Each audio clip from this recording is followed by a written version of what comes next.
Cinema excellent అన్న. First half నుంచి కూడా ఫస్ట్ స్టార్ట్ అయిన నుంచి కూడా మాస్ ఎలివేషన్స్ ఉంటాయి. శంకర్ కంబ్యాక్ మూవీ అని చెప్పుకోవచ్చు. మీకు పక్క పొలిటికల్ డ్రామా ఇది.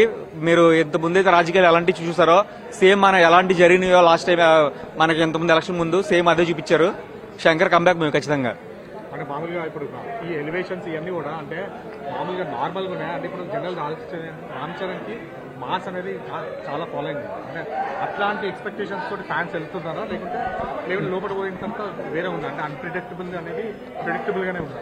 మేము రామ్ చరణ్ ఫ్యాన్స్ కావాలని ఎలివేషన్స్ అన్ని ఫస్ట్ హాఫ్ లో ఉన్నాయండి. మీకు ఫస్ట్ హాఫ్ అయిపోయిన తర్వాత ఒక స్టోరీ అనేది సెకండ్ హాఫ్ లో నడుస్తుంది. మీకు రామ్ చరణ్ డాన్స్ అండి ఫస్ట్ హాఫ్ లో ఉంటుంది. డాన్స్ ఒక బిట్టు ఇండియాలో ఏ స్టార్ ఏం చేయలేదు డాన్స్ చేశాడు రామ్ చరణ్ గారు. మీకు అసలు మామూలుగా లేదు ఆ డాన్స్ అయితే. మీకు నానా హైరాన్ సాంగ్ లేదు, కొంచెం అది డిసప్పాయింట్. అది మీకు మళ్ళీ యాడ్ చేస్తారేమో అనుకుంటున్నాం. జరగండి సాంగ్ ఇండియాలోనే బెస్ట్ సాంగ్ అండి.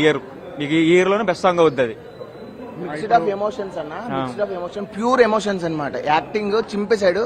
ఒక రంగస్థలం అంటే రంగస్థలం తర్వాత రామ్ చరణ్ గారికి ఇది లైఫ్ లాంగ్ ఉండిపోద్ది. శంకర్ కి కంబ్యాక్ మూవీ. ఇంకొకటి ఏంటంటే ఒక మధ్యతరగతి విద్యార్థి చదువుకొని ఒక గవర్నమెంట్ ఆఫీసర్ గా ముందుకొచ్చి ప్రెజెంట్ జరుగుతున్న మాఫియాలు లైక్ ఇప్పుడు ఆంధ్రాలో చూస్తున్నారు మాఫియాలన్నీ చూసాం మనం 2024 ముందు మొత్తం చూసాము. ఇక్కడ నుంచి అలాంటివి ఏవి రాకుండా అక్కడ గేమ్ చేంజర్ మన పవన్ కళ్యాణ్ గారు ఎలా అయ్యారో మన ఇప్పుడు టీఎఫ్ కి గేమ్ చేంజర్ గా మన రామ్ చరణ్ గారు అయ్యారు. ఇంకొకటి ఏంటంటే చాలా మంది చదువుకోవాలి అంటే తెలియదు. అంటే మనకి ఇంకా ఇప్పుడు మన ఐఏఎస్ ఆఫీసర్లు అంతా బయటికి అవేర్నెస్ కల్పించట్లేదు. ఈ మూవీ ద్వారా అంటే ఎంటర్టైన్మెంట్ ద్వారా ప్రతి ఒక్కరు మూవీస్ చూస్తారు. సో రామ్ చరణ్ గారు ఏం చేశారంటే ఈ వేలో వచ్చారు. పక్కా సూపర్ హిట్ అండి. పక్క ఈ ప్రతి పండక్కి అల్లుడు వస్తాడు, కానీ ఈ పండగకి మాత్రం మొగుడు వచ్చాడు. రామ్ చరణ్ గారు హేటర్స్ అందరికి 90mm.